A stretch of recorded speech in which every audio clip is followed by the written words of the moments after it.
जय हिंद साथियों, मेरा नाम लोकेश पाटीदार है और मैं आपके साथ में कुछ जानकारी शेयर करना चाहता हूँ।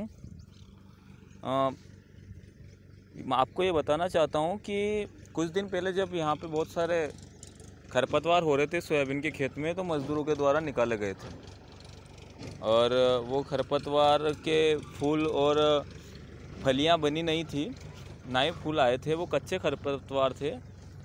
तो मैं ये सोच रहा था कि क्यों ना उनको अपने ही खेत में डिकम्पोज कर दिया जाए, जिससे खेत की जो ऊर्जा है वो खेत में रहे, ना कि खेत से बाहर फेंका जाए।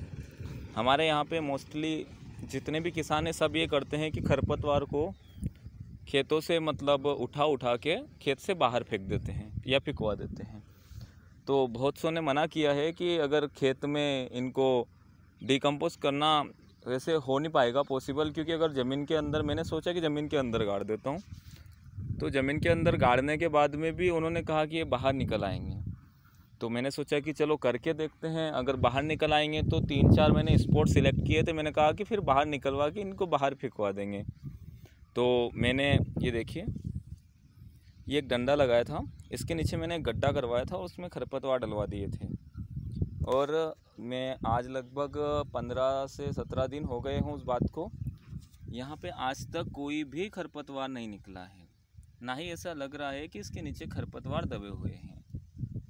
तो मुझे लगता है कि वो अब 15 से 20 दिन के बाद नहीं निकलेंगे अंदर से बाहर। तो आप ये प्रोसेस भी कर सकते हैं। हाँ, इस बात का विशेष ध्यान रखना होगा इसमें कि खरपतवार है वो परिपक्व नहीं होने चाहिए, मतलब उनके बीज पकी नहीं होनी चाहिए, या फ्लावरिंग के बाद में जो बीज उगने की स्टेज आती है उन स्टेजेस में वो नहीं होने चाहिए। देन आप ये प्रोसेस भी कर सकते हैं, जिससे खेत की जो ऊर्जा रहती है वो खेत में ही रहती है, ना कि आप खेत से बाहर फेंकवाते हैं। धन्यवाद।